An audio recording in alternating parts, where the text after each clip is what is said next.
So verse number, Canto 33, chapter 2, and text 33. So we can read the verse now. Varshtindre vajakopad bhagnamane atiti vivala gotra leelai patrina trato bhadra anugranata. So once more we can read. Varshtindre vajakopad bhagnamane vivala gotra leelai patrina trato bhadra anugranata. Now we can read the synonyms. Varshati, in pouring water. Indre, by the king of heaven. Indra, Vraja, the land of cows, Vrindavan. Kopad, Bhagnamane, having been in anger on, being insulted. Ati, highly. Vibhala, perturbed. Gotra, the hill for the cows. Leela, apatrena, by the pastime umbrella. Trataha, were protected. Bhadra, O sober one. Anugranata, by the merciful Lord. Translation by Srila Prabhupada. O sober Vidura, King Indra, his honor having been insulted, poured water incessantly on Vrindavan, and thus the inhabitants of Vraja, the land of cows, were greatly distressed. But the compassionate Lord Krishna saved them from danger with his pastime umbrella, the Govardhan hill. And there's no purport to this. And so we can go to the next verse, which is Canto 3, Chapter 2, verse 34. Sarashashi kare mrishtam manayam rajani mukham gayan kalpadam reme srinam mandala mandanaha. Sarashashi kare mrishtam manayam rajani mukham gayan kalpadam reme srinam mandala mandanaha. Sharat, autumn. Shashi, of the moon. Kare, by the shining. Mrishtam, brightened. Manayam, thinking so. Rajani Mukham, the face of the night. Gayan, singing. Kalapadam, pleasing songs. Reme, enjoyed. Strinam, of the women.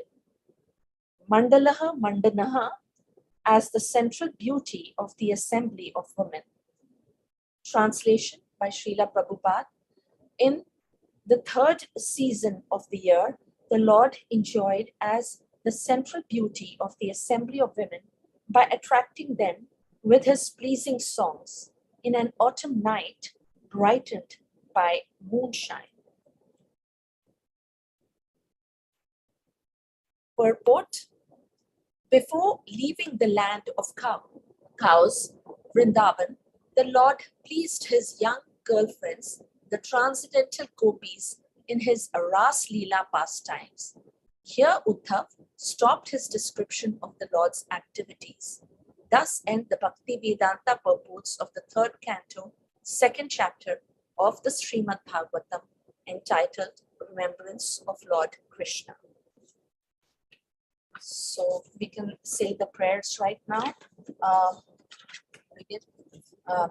Om Ajnana Timirandasya Jnananjana Shalakaya Chakshunmilitam Yena Tasmai Shri Gurave Namaha. Shri Chaitanya Manobhishtam Sthapitam Yena Bhutale Swayam Rupa Kadamayam Dadati Swapadantikam Vanchakalpatarubhishcha Kripa Sindhubhya Evacha Patitanam Pavanebhyo Vaishnavebhyo Namo Namaha. Jai Shri Krishna Chaitanya Prabhu Nityananda Shri Advaita Gadadhar Shivasati Gaura Bhakta Vrinda. Hare Krishna Krishna Krishna Hare Hare Hare Rama Rama Rama Hare Hare. Okay. So we have in these two particular texts, we have Uddhava speaking to Vidura, And we have two pastimes, two famous pastimes. One is the Govardhan Leela pastime, the incessant rains, when they came and Indra's pride was defeated. And the other was, it's talking a little bit about Ras Leela. So we'll just make a few points about Ras Leela, but won't go deep into it because, I don't think that I'm really qualified, but we can cover some of the main points, which is given, it's not very, it's just 2 or 3 points really there in the translation. So let's start with the Govardhan Leela pastime of the Lord.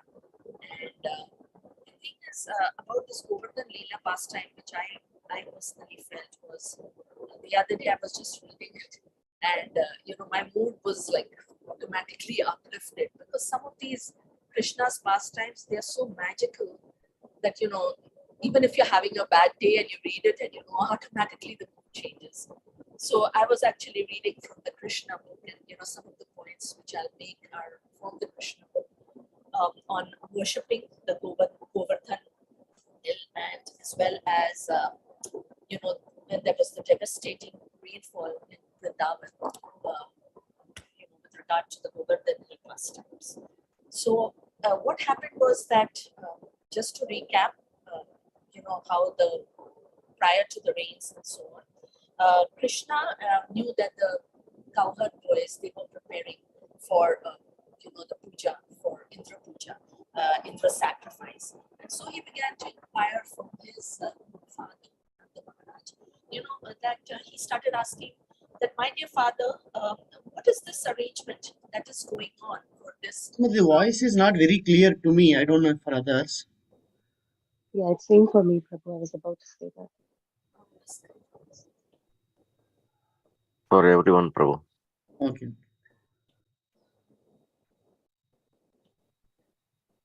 Maybe are you speaking far away from mic, Mataji? Yeah, I'm fine.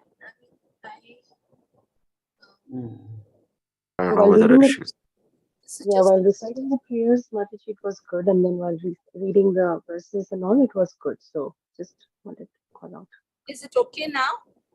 I think it's better, maybe. Is it? Yeah, because this is a different PC that I'm using. Yeah, now it's good, Mataji. I think, because if you are going little far, it is becoming.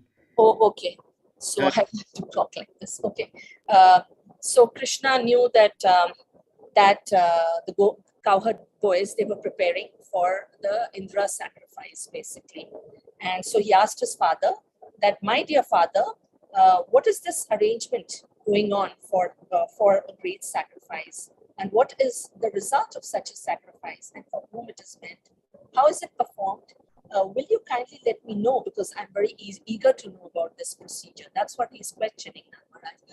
And Nand Maharaj is thinking that Krishna is so young, he really won't understand the intricacies of the sacrifice.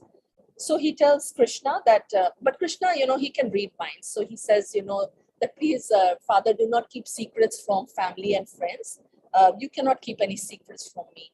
So Nand Maharaj says, okay, this particular sacrifice, it's more or less like a very traditional ceremonial sacrifice. And that is because, all the rains, they are at the mercy of Lord Indra.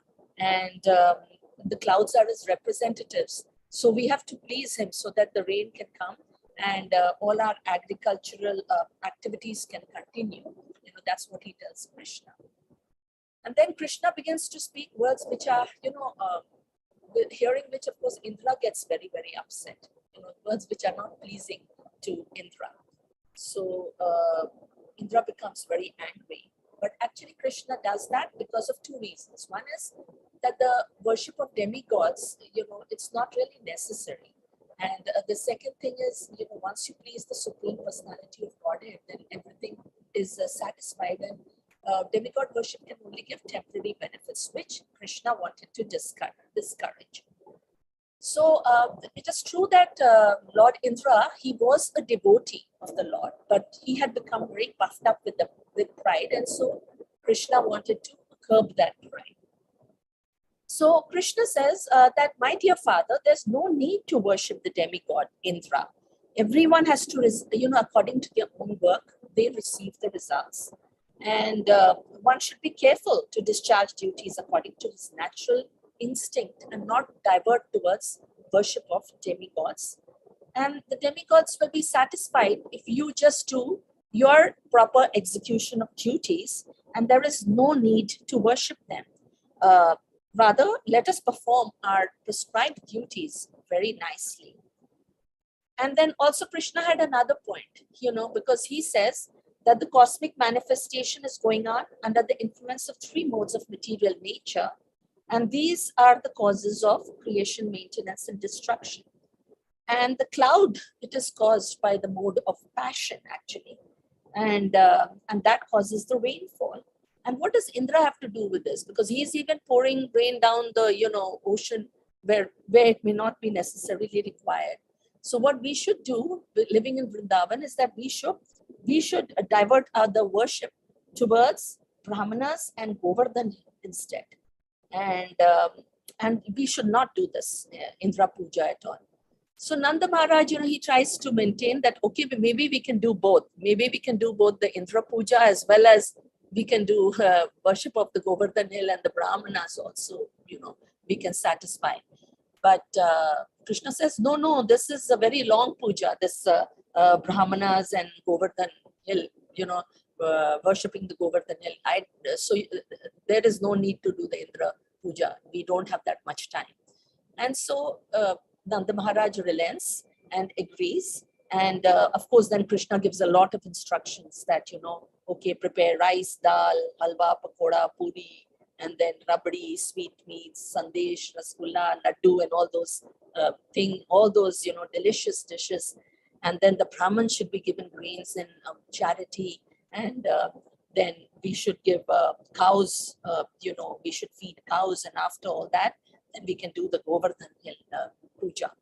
And Govardhan Puja, sorry.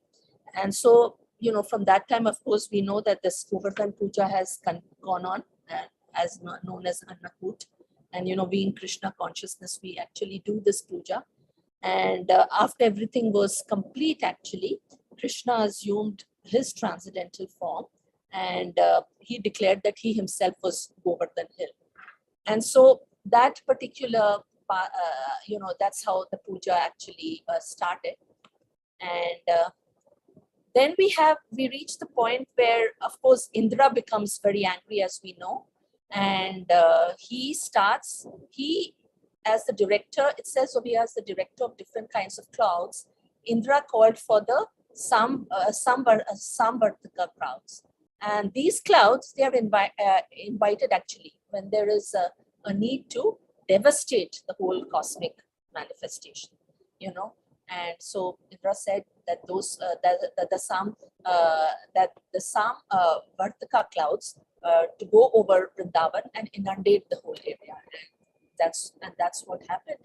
And actually, why was Indra angry? Because he said, he was angry because he said, see the impudence of the inhabitants of Vrindavan. They are simply inhabitants of the forests, but being infatuated by their friend Krishna, who is nothing but an ordinary being, they have dared to defy the demigods. So he got really, really angry. And the residents of Vrindavan, whom do they turn to, at that point when there was, when Lord Indra was getting so very angry. And Lord Indra was also saying, of Krishna, that he's very talkative, he's childish and unaware of the cosmic manifestation, and he thinks that he's very advanced in knowledge.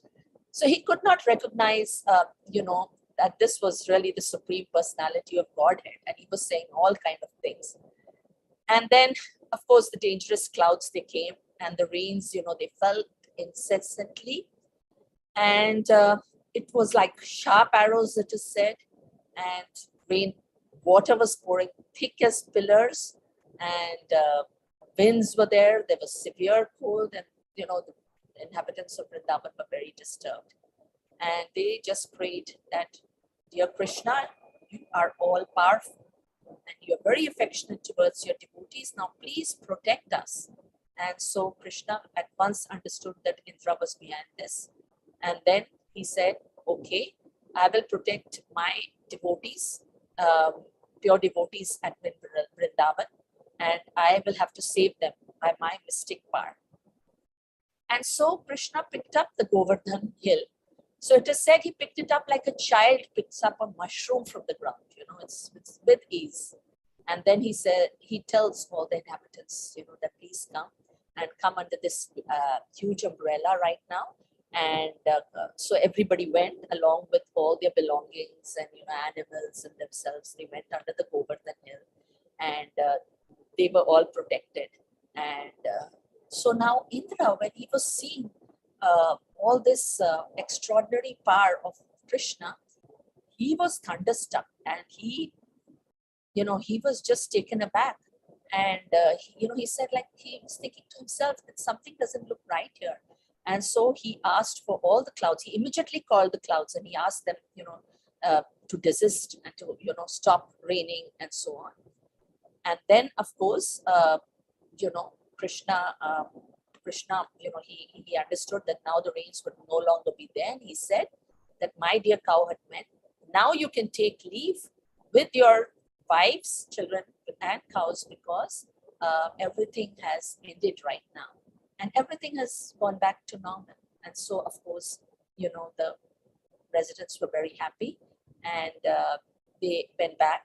And even there was a lot of celebration from demigods, and beating of drums and so on. And Krishna was glorified. And of course, Indra, of course, understood that it was Krishna finally, and he of course relented. But that's for the previous chapters. So, so I was thinking that from this Govardhan Leela, what are some of the lessons that we can learn from this? And so, firstly, the lesson is that we don't need to be very ritualistic.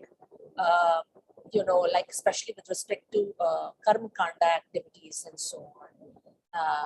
And our focus should be more towards the Supreme Personality of Godhead.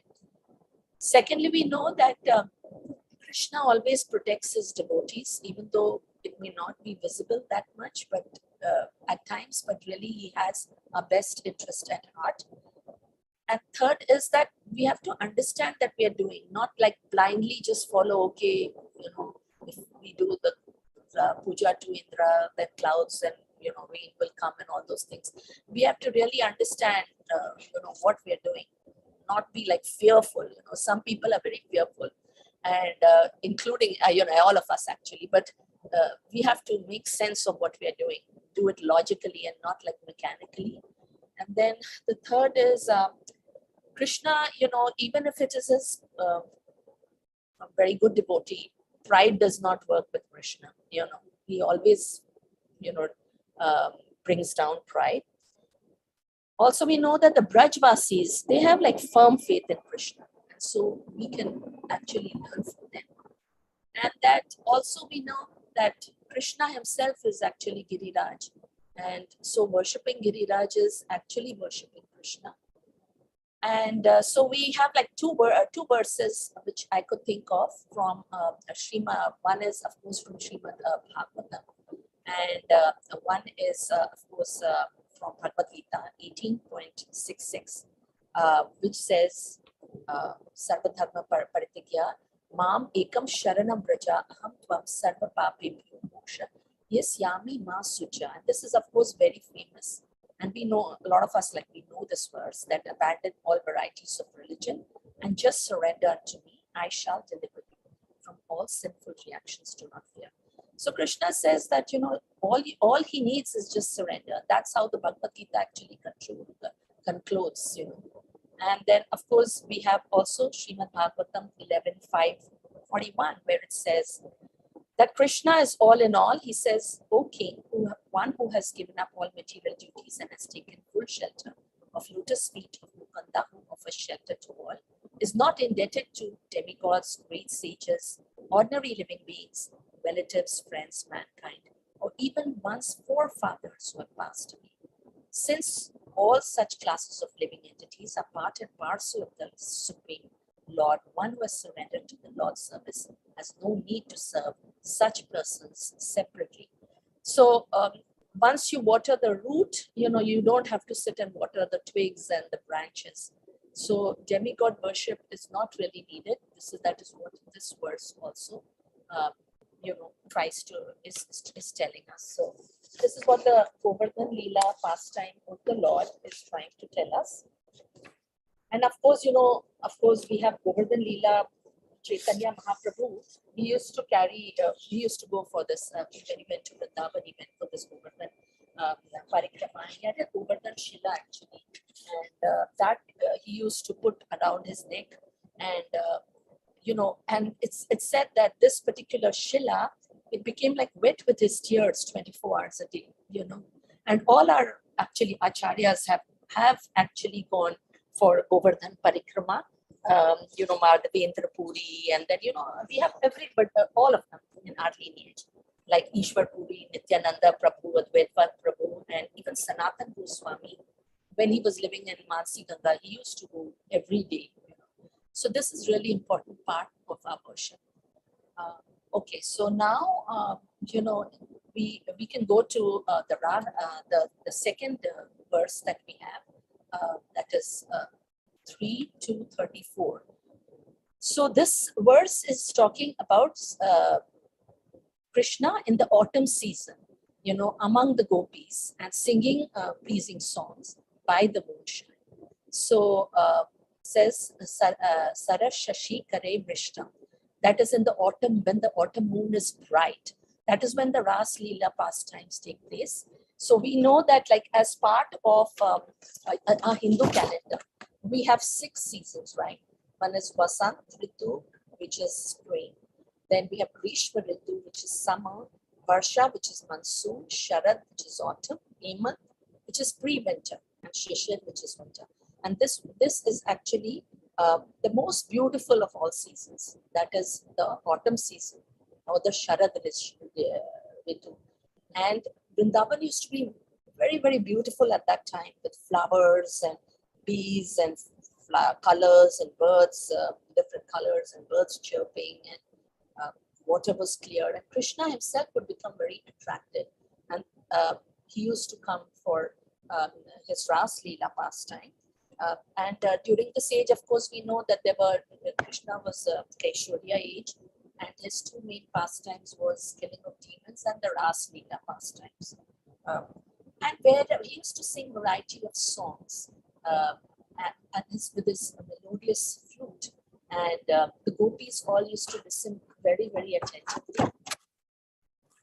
And particularly in autumn, I read somewhere that in autumn he had a particular rag that, one particular rag that he used to chant, he was very, very expert at it. It used to really blend with everything that was going on during the autumn season. And then also he was, the word used over here is Mandala Mandana, as the central beauty of the assembly of women. So he was almost like the moon surrounded by gopis who were kind of like the stars. You could think of it like that. And Vishwanath Chakravarti, he says in his Vishnu Purana, what was Krishna really singing? He was singing about the beauty of his abode, like the autumn season, and how beautiful everything was. And what were the gopis singing? They were like forever going on chanting, singing about glories of Krishna, going on chanting his name. And Krishna used to have this smile, restless eyes, and it used to be very, very pleasing.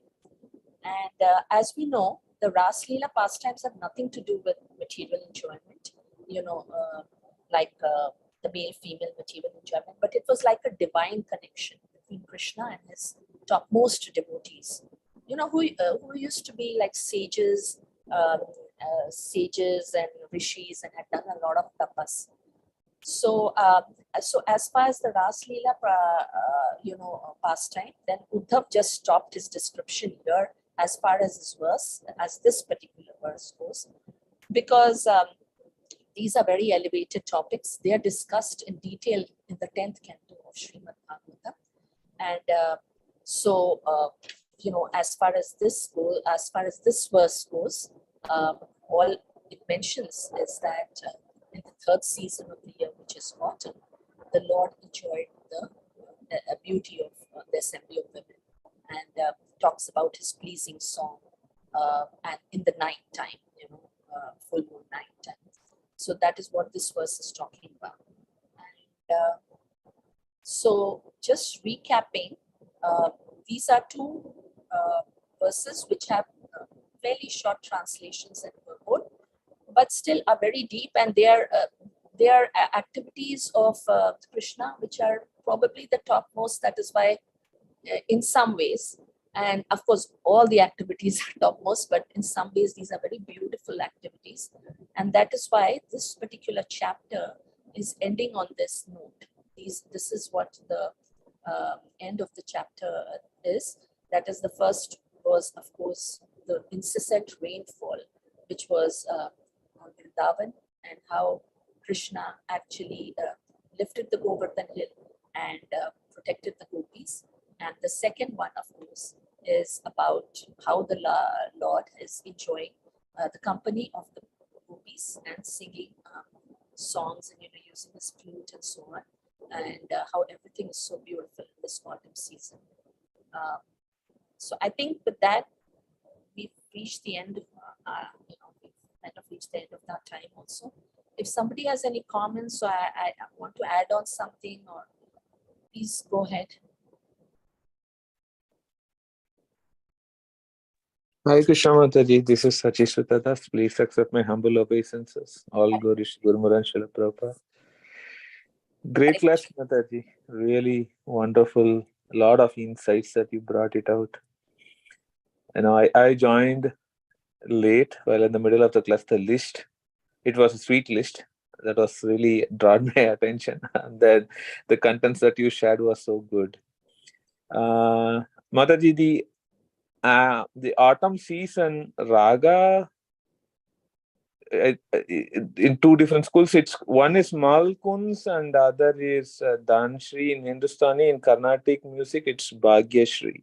That's the one.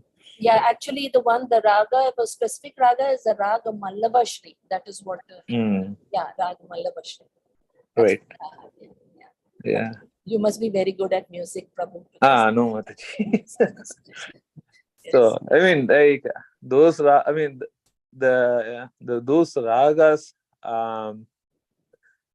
They evoke the mood, and also they bring the presence of Krishna. Like previous class when Sundari Leela Mataji was discussing sometime before, like why we do the mudras in dance and all those things. Everything has a connection. Like that is bringing the mind to go into the past times and to see the connectivity, right? Otherwise, like what is the use of those things? Everything everything has a purpose, and the purpose behind it with Krishna, if we try to map it out, that is a great training given to us by our acharyas and teachers to bend our mind to take the real benefits of associating with Krishna. So that's my understanding. Thank you, Lord. Yes, Prabhu, you're absolutely right. All this music can really connect us, in a very big way. Like even our chanting or any music also. Yeah. Yes, you explained it very well, Prabhu. Thank you. Thank you, Mother. Hare Krishna. Anybody else?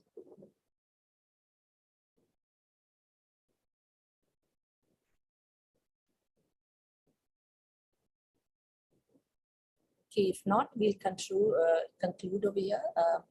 Thank you for joining. Hare Krishna.